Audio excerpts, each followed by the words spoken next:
శ్రీ గురు గణేశ మేధా దక్షిణామూర్తి సహిత శ్రీ బాలా త్రిపురసుందరే నమః అభిషేకం కార్యక్రమానికి స్వాగతం.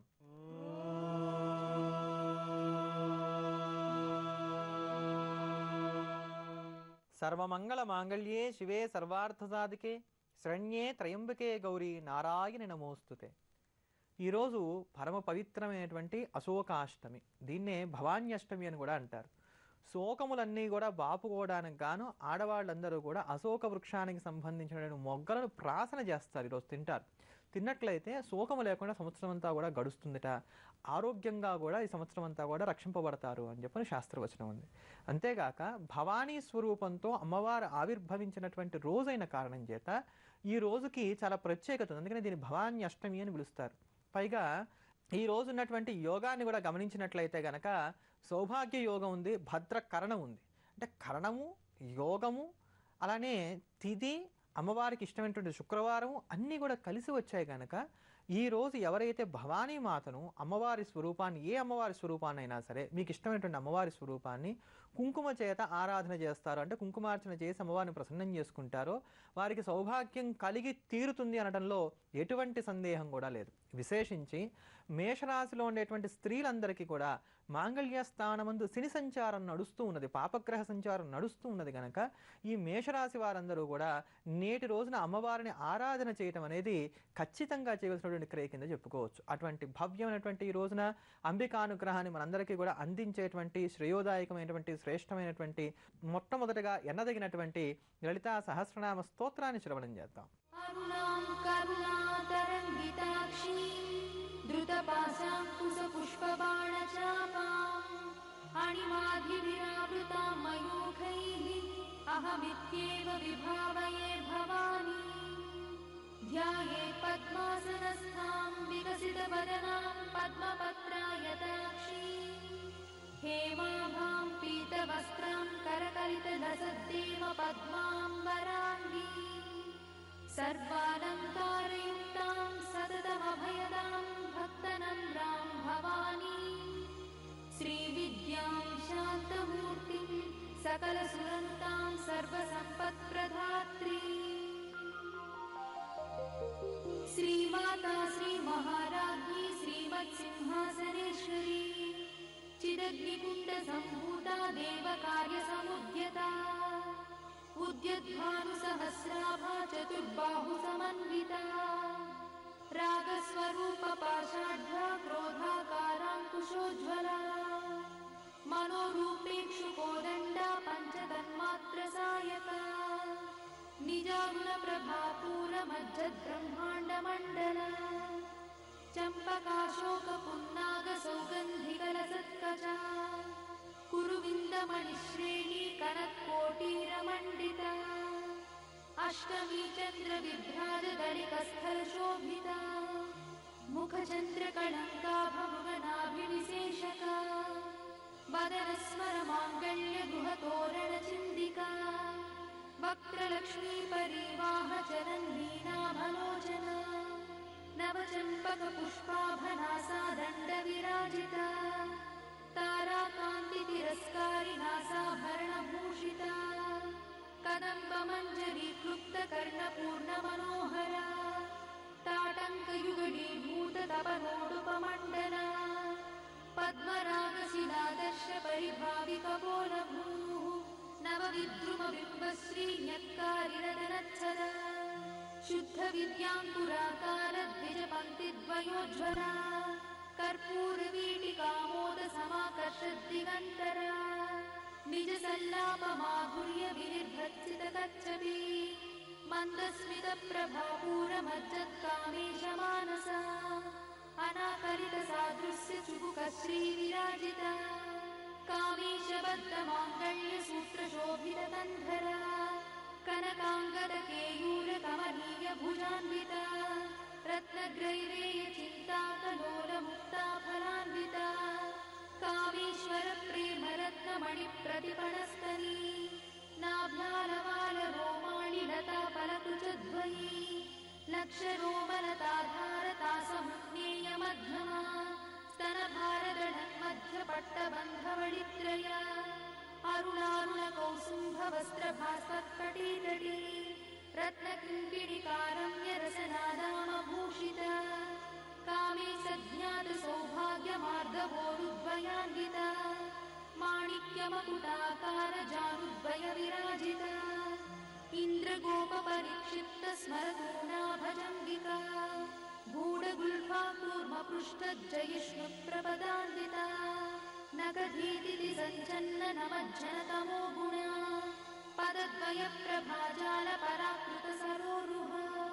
चिञ्जानमणिमञ्जीरमण्डितश्रीपदाम्बुजा मराळीमन्दगमना महालावण्यसेवरिः सर्वारुणानवद्याङ्गी सर्वाभरणभूषिता शिवकामेश्वराङ्कस्था शिवा स्वाधीनवल्लभा सुमेरुशृङ्गमध्यस्था श्रीमन्नगरनायिका चिन्तामणिगृहन्तस्था पञ्चब्रह्मासनस्थिता महापद्माटवी संस्था कदम्बवनवासिनी सुधासागरमध्यस्था कामाक्षी कामदायिनी देवर्षिगणसङ्घातस्तूयमानात्मवैभवा भण्डासुरवधोद्युक्तशक्तिसेना समन्विता सम्पत्करी समारूढसिन्धुरव्रजसेविता अश्वारूढाधिष्ठिता स्वकोटिकोटिविरावृता चक्रराजरथारूढ सर्वायुधपरिष्कृता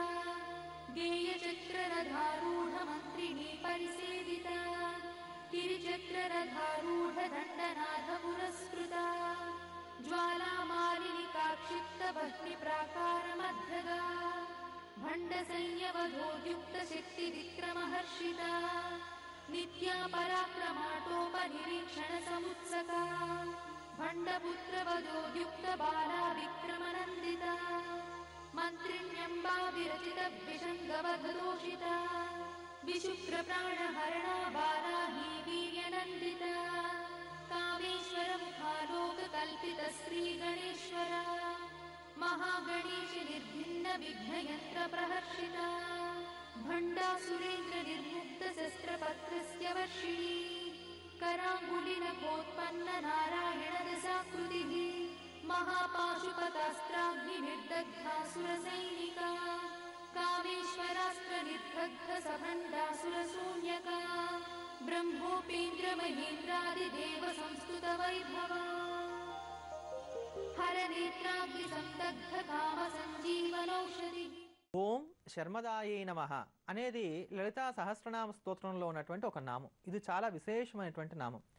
ఎవరైతే ప్రతినిత్యము కూడా ఓం శర్మదాయే నమః, ఓం శర్మదాయే నమః, ఓం శర్మదాయే నమః అంటూ స్తోత్రం చేస్తారో లేక నామజపం చేస్తారో 1000కి తక్కువ కాకుండా వీళ్ళందరికీ కూడా శర్మము కలుగుతుంది. శర్మం అంటే ఏమిటి? సుఖము కలుగుతుంది. ఎన్ని వ్యవహారాలున్నా ఇంట్లో ఏసీ ఉంది, కావాలంటే పడుకోవడానికి కావాల్సిన మంచం ఉంది, అన్నీ బాగున్నాయి. అదే సమయానికి కరెంటు పోయింది. ఇప్పుడు ఏం చేయాలి? అన్ని సాధనాలు ఉన్నాయి కానీ సుఖం లేదు. ఇటువంటి దోషాన్ని ప్రాలద్రోడి జీవనం సుఖమయంగా సాగడానికి, మనసు ఉల్లాసంగా ఉండటానికి ఈ నామం ఉపయోగపడుతుంది. అందుకనే స్త్రీలు కానీ పురుషులు కానీ ఎవరైనా సరే నిత్యము కూడా ఓం శర్మదాయే నమః అంటూ కనుక జపం చేసినట్లయితే ఖచ్చితమైనటువంటి భోగభాగ్యాలను పొందగలుగుతారు. श्रीमद्वाग्भवकूटैकस्वरूपमुखपङ्कज कण्ठाधक्कटिपर्यन्तमध्यकूटस्वरूपिणी शक्तिकूटैकतापन्नकट्यधोभागधारिणी मूलमन्त्रात्मिका मूलकूटत्रयकळेबरा कुलामृतैकरसिका कुलसङ्केतपालिनी कुलाङ्गना कुलान्तस्था कौलिनी कुलयोगिनी अकुला समयान्तस्था समयाचारतत्परा मूलाधारैकनिलया ब्रह्मग्रन्थिरिभेदिनी मणिपूरान्तरुदिता विष्णुग्रन्थिरिभेदिनी आज्ञाचक्रान्तराळस्था रुद्रग्रन्थिरिभेदिनी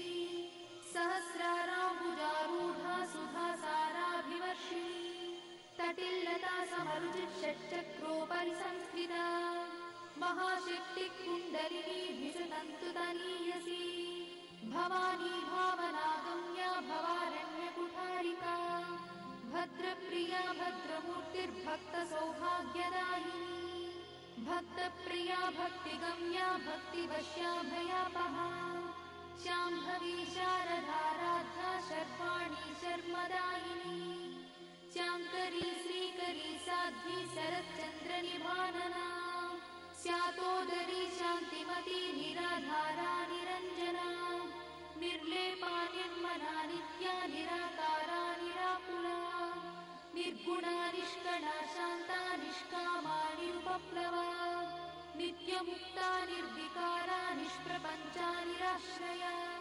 नित्यशुद्धा नित्यबुद्धा निरवध्या निरन्तरा निष्कारणा निष्कळङ्का निरुपाधिर्निरीश्वरा निरागारागमधनी निर्मदा मदनाशिनी निश्चिन्ता निरहङ्कारा निर्मोहा मोहनाशिनी निर्ममा ममता हन्त्री निष्पापा पापनाशिनी निष्क्रोधा क्रोधशमनी निर्लोभा लोभनाशिनी निस्संशया संशयद्धि निर्भवा भवनाशिनी निर्विकल्पा निराबाधा निर्भेदा भेदनाशिनी निर्नाशा मृत्युमधनी निष्क्रिया निष्परिग्रहा निस्तुला नीलचिकुरा निरपाया निरत्यया दुर्लभा दुर्गमा दुर्गा दुःखहन्त्री सुखप्रदा दुष्टदूरा दुराचारशमनी दोषवर्जिता सर्वज्ञा सान्द्रकरुणा समानाधिकवर्जिता सर्वशक्तिमयी सर्वमङ्गला सद्गतिप्रदा सर्वेश्वरी सर्वमयी सर्वमन्त्रस्वरूपिणी सर्वयन्त्रात्मिका सर्वतन्त्ररूपमनोन्मनी महेश्वरी महादेवी महालक्ष्मीर्मुडप्रिया महारूपा महापूज्या महापातकनाशिनी महामाया महासत्त्वा महाशक्तिर्महारतिः महाभोगा महेश्वर्या महावीर्या महाबला महाबुद्धिर्महासिद्धिर्महायोगीश्वरेश्वरी महातन्त्रा महामन्त्रा महायन्त्रा महासना महायागक्रमाराध्या महाभैरवपूजिता महेश्वर महाकल्प महाताण्डवसाक्षिणी महाकामेश महिषी महात्रिपुरसुन्दरी चतुष्षष्ट्युपचाराढ्या चतुष्षष्टिकलामयी महाचतुष्षष्टिकोटि योगिनी गणसेविता मनुविद्या चन्द्रविद्या चन्द्रमण्डलमध्यदा चारुरूपा चारुहासा चारुचन्द्रकलाधरा चराचर जगन्नाथा चक्रराजनिकेतना पार्वती पद्मनयना पद्मरागसमप्रभा पञ्चप्रेतासनासीना पञ्चब्रह्मस्वरूपिणी चिन्मयी परमानन्दा विज्ञानघनरूपिणी ध्यानध्यात्युज्येयरूपा धर्मा धर्मविवर्जिता विश्वरूपा जागरिणी स्वपन्ती तैजसात्मिका सुप्ता प्राज्ञात्मिका तुर्या सर्वावस्था विवर्जिता सृष्टिकर्त्री ब्रह्मरूपा गोत्री गोविन्दरूपिणी संहारिणी रुद्ररूपा तिरोधानकरीश्वरी सदाशिवानुग्रहदा पञ्चकृत्यपरायणा भानुमण्डलमध्यस्था भैरवी भगवानिनी पद्मासना भगवती पद्मनाभसहोदरी उन्मेषरी विशोत्पन्न विपन्न भुवनावलिः सहस्रशीर्षवदना सहस्राक्षी सहस्रपात् आब्रह्मकीटजननी वर्णाश्रमविधायिनी భార్యాభర్తల మధ్యలో ఏదన్నా కారణం చేత ఒక చిన్న ఎడబాటు వచ్చింది, ఇద్దరి మధ్యలో ఏదో చిన్న తడబాటు, అదేమీ పెద్ద విషయంగా లేదు, కలుసుకోవాలి. అప్పుడు ఏం చేయాలి? విశేషించి ఎప్పుడు కూడా భర్తను భార్య నిరాదరణ చేస్తూ ఉన్నాడు. అటువంటి సందర్భంలో ప్రత్యేకించి ఈ భార్యగా ఉన్నటువంటి వాళ్ళు స్త్రీలు ఎవరైతే ఉన్నారో వీళ్ళందరూ కూడా లలితా సహస్రనామంలో ఉన్నటువంటి ఓం శంభుమోహిన్యే నమః అనేటువంటి నామాన్ని గనక జపం చేస్తూ వచ్చినట్లయితే భర్త యొక్క అనురాగానికి పాత్రలవడానికి కానీ ఆస్కారం ఉంటుంది.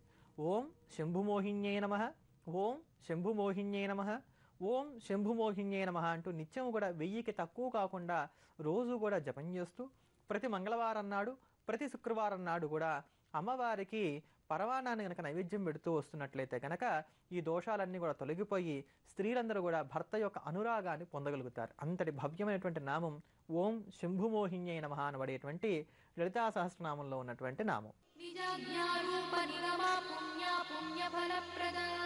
श्रुतिसीमन्तसिन्धूरीकृतपादाब्जधूलिका सकलागमसन्दोहशुक्तिसम्पुटमौक्तिका पुरुषार्थप्रदा पूर्णा भोगिनी भुवनेश्वरी अम्बिकानादिनिधना हरिब्रह्मेन्द्रसेविता नारायणी नादरूपा नामरूपविवर्जिता ह्रीङ्कारी ह्रीमती हृद्या हेयोपाध्येयवर्जिता राजराजार्चिता राज्ञी रम्या राजीवलोचना रञ्जनी रमणीरस्या रणकिङ्किणीमेखला रमा राकेन्दुवदना रतिरूपा रतिप्रिया रक्षाकरी राक्षसघ्नी रामा रमणलम्पटा काम्या कामकलारूपा कदम्बकुसुमप्रिया कल्याणी जगती कन्दा करुणारससागरा कलावती कलालापा कान्ता कादम्बरी प्रिया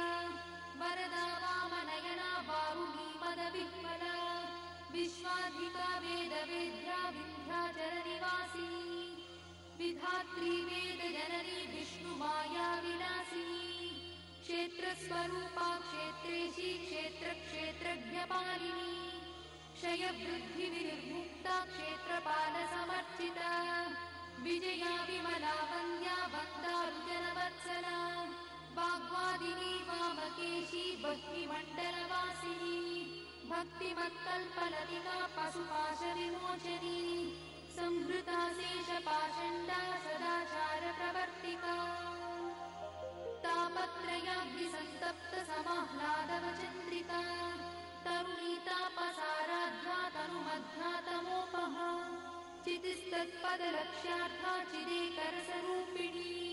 स्वात्मानन्दलनीभूतब्रह्माद्यानन्दसन्ततिः परा प्रत्यक्षती रूपा पश्यन्ती परदेवता मध्यमा वैखरी रूपा भक्तमानसहंसिका कामेश्वरप्राणनाडी कृतज्ञा कामपूजिता शृङ्गाररससम्पूर्णा जया जालन्धरस्थिता ओड्याणपीठनिलया बिन्दुमण्डलवासिनी रहो यागक्रमाराध्या रहस्तर्पणतर्पिता सद्यप्रसादिनी विश्वसाक्षिणी साक्षिवर्जिता षडङ्गदेवतायुक्ता शार्दूल्यपरिपूरिता नित्यक्लिन्ना निरुपमा निर्वाणसुखदायिनी नित्या षोडशिकारूपा श्रीकण्ठार्थशरीरिणी प्रभावती प्रभारूपा प्रसिद्धा परमेश्वरी मूलप्रकृतिरव्यक्ता व्यक्ता व्यक्तस्वरूपिणी व्यापिनी विविधाकारा विद्या विद्यास्वरूपिणी महाकामेश नयना कुमुदाह्लादकौमुदी भक्तहार्दतमो भेदा भानुमद्भानुसन्ततिः शिवदूती शिवाराध्या शिवमूर्तिः शिवङ्करी शिवप्रिया शिवापरा शिष्टेष्टा शिष्टपूजिता अप्रमेया स्वप्रकाशा मनोवाचामगोचरा चिच्छक्तिश्चेतना रूपा जडशक्तिर्जडात्मिका गायत्री व्याहृतिः सन्ध्या द्विजवृन्दनिषेविता तत्त्वासना तत्त्वमयी पञ्चकोशान्तरस्थिता निस्सीममहिमा नित्ययौवना मदशालिनी मदघार्णितरक्ताक्षी मदपाटलगण्डभूः चन्दनद्रवदिग्धाङ्गी चाम्पेयकुसुमप्रिया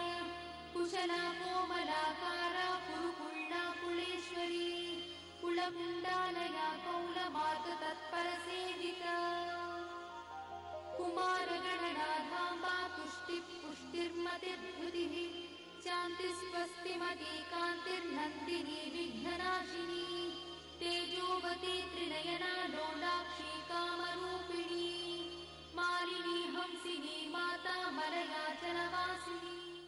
ఇంట్లో భార్యకు తరచూ అనారోగ్యం కలుగుతూ ఉన్నది, లేదా ఇంట్లో ఉన్నటువంటి ఆడపిల్లకు పెళ్లి చేశారు, అత్తవారింటికి పంపించేశారు, ఆ అమ్మాయికి అక్కడ తరచుగా ఏవో ఒక ఇబ్బందులు వస్తూ ఉన్నాయి, అక్కడ అనారోగ్యాల వల్ల ఇబ్బందులు ఎక్కువగా వస్తూ ఉన్నాయి.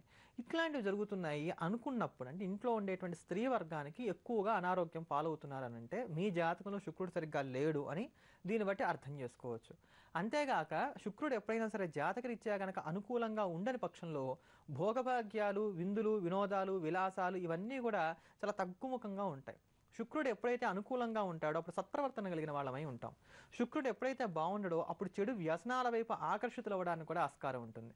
భార్యని ధర్మబద్ధమైనటువంటి కామదృష్టితో చూడడం చక్కటి శుక్రుడి యొక్క ప్రభావం అయితే, ప్రతి కాంతను కూడా కామదృష్టితో చూడటం అనేది శుక్రుడిచ్చేటువంటి దోషం కింద చెప్పుకోవచ్చు. ఇటువంటి దోషాలన్నింటినీ తొలగించుకోవడానికి, ఇంట్లో ఉండేటువంటి స్త్రీల యొక్క ఆరోగ్యం కూడా పరిరక్షింపబడడానికి గాను ప్రతి శుక్రవారము కూడా వెండితో చేసినటువంటి ఆవు దూడ బొమ్మ ఏదైతే ఉంటుందో దాన్ని, అంటే ఆవు దూడ ప్రతిమ ఏదైతే ఉంటుందో దాన్ని దేవుడి దగ్గర పెట్టుకొని చక్కటి గంగాజలంతో కానీ లేదా శుద్ధమైన జలంతో కానీ చక్కగా కడిగి అభిషేకం చేసినట్టుగా భావన చేసి, గంధంతో కుంకంతో ఆ ప్రతిమను అలంకరించి ఏదైనా సరే ఒక బెల్లం ముక్క కానీ, పంచదార కానీ, కలకండ కానీ ఒక తీపి పదార్థాన్ని నివేదన చేసి ఆ యొక్క అభిషేకం చేసినటువంటి జలాన్ని తీర్థంగా తీసుకుంటూ ఉన్నట్లయితే గనక క్రమేపీ మీ జాతకంలో ఉన్నటువంటి గ్రహదోషాలను అనుసరించి ఇందాక చెప్పుకున్నటువంటి దోషాలన్నీ కూడా ఉపశమించడానికి గాను మార్గం ఏర్పడుతుంది. ఇటువంటి క్రియా విశేషాలతోటి, స్తోత్ర వైభవాలతోటి రేపటి అభిషేకం కార్యక్రమంలో మళ్ళీ కలుద్దాం.